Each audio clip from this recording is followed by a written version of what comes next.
Well, joining me now live in our Lagos studio to discuss the major challenge with LPG utilization, as also we have the inconsistent pricing template that we also have on ground. I have Sunday Ogoride, the Vice President, Western Zone, Nigerian Association of Liquified Petroleum Gas Marketers. Good to have you on the breakfast show this morning, Mr. Ogoride. It's a pleasure to have you here. And I also have Basi Essien as well, the Executive Secretary of the Association. Thank you very much for joining us this morning.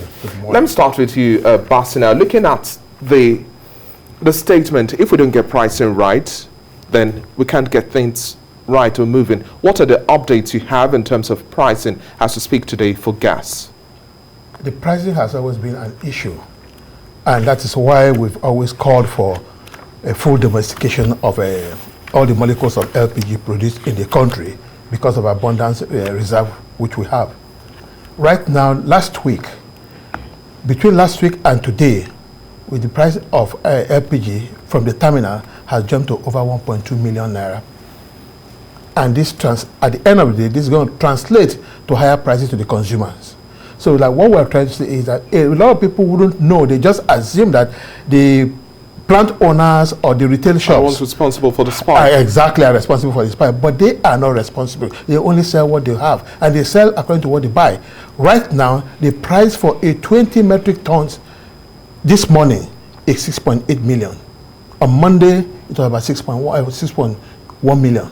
The margin of increase is much. It's much, and definitely going to translate to somewhere. Somebody's going to bear it. And that's what we're saying, that right now we're always talking about availability.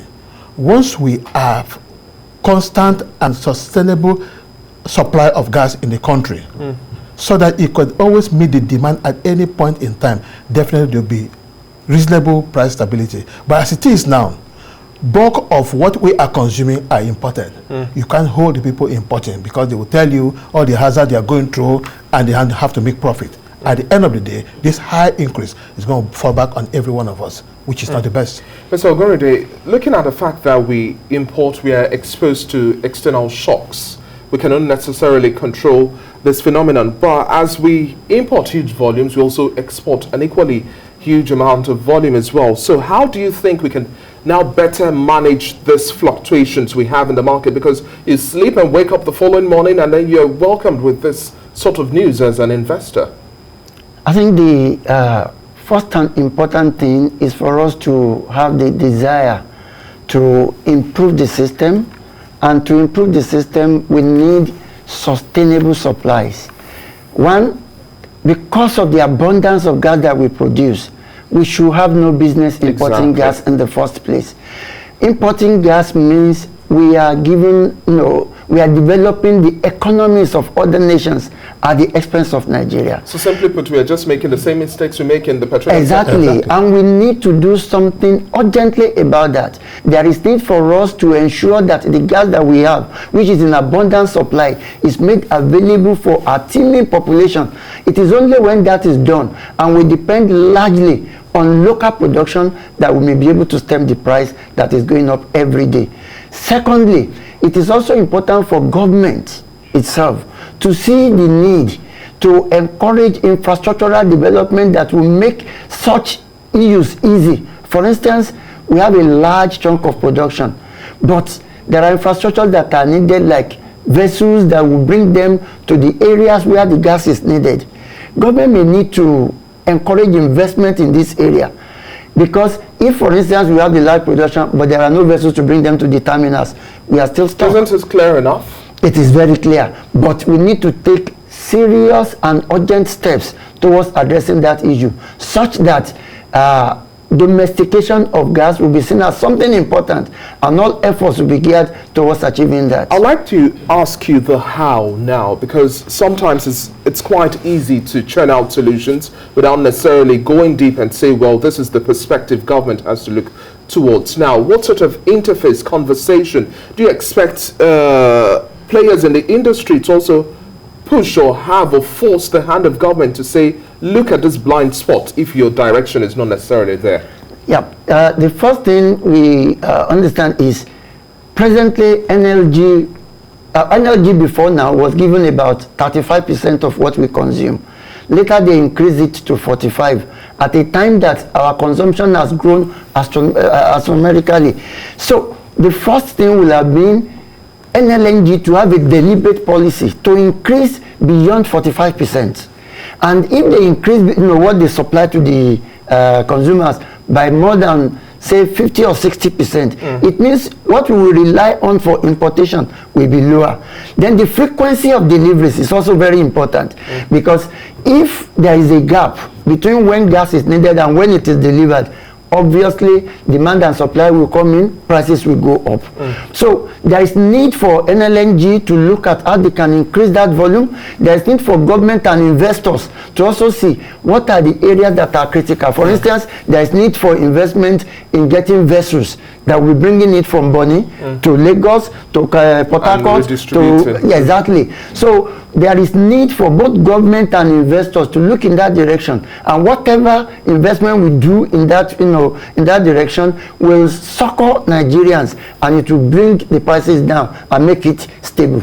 We definitely have to look at how to also look at that ratio, that 65, 35, 30, that price, that ratio doesn't just make sense really at the end of the day, because being a major producer, we shouldn't be dependent on importation as much as we do right now. Mr. Bassi, I'd like to have your thoughts as well, looking at the situations we've had on ground in terms of casualties and accidents and other fire-related issues that have come up with the usage of LPG.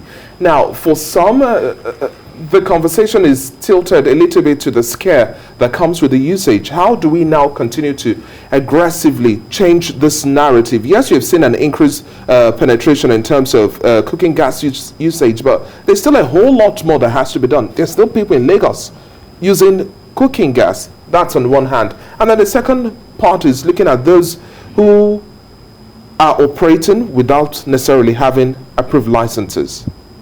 How do we juxtapose this two for the sake of safety? Yeah, the consumption has increased, and as it increased, so also are the users. And we, just like every other thing we use, there are always safety precautions attached to them.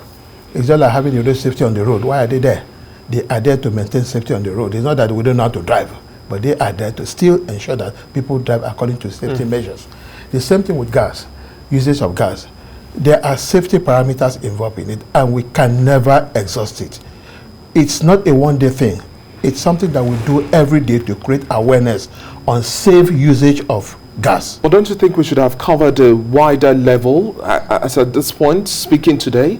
Yeah, we're still doing, but like what I'm saying, but that's not enough. What I'm saying that we're still doing, but the point is that you can't just do it one day and stop. It's something you do every day. I mean, people, one way or the other, they just become a bit careless. So you have to drop this into their minds, how to use gas safely. At a point, the Department of Petroleum Resources got involved in developing jingles on safe usage of gas. Standard Organization of Nigeria did the same thing. We, the associations, we've been doing that. We've been going from state to state in the rural areas, demonstrating how to use gas safely, how to store them, and how to even carry the cylinders. But you see, at times people forget these things. Take, for example, somebody comes home, maybe in the heat of trying to look for what to eat, decides to switch on the cooker first before even striking the match. By the time he turns up the knob and is looking for the match, the thing is already in the air. He wouldn't have remembered, and then strikes the match, and before you know it, boom. So these are these things we tell them. Even the cylinders, you find that people, because of safety, they still put their cylinders in the kitchen. Cylinders are supposed to be outside. Mr. Ogoride, I'd like to take you on sighting of gas plants, retail outlets as well, especially for the phenomenon we've also seen in residential areas. We've had an explosion along Magodo CMD Road axis. That was one horrible experience. I witnessed, I covered that report, and it seems there are no regulations to check this trend, or the oversight function of the DPR has to be questioned. Who is to blame for these licenses issued or the operations that are not checked without licenses? Let me make it very clear that it is not where a plant is sited that determines safety.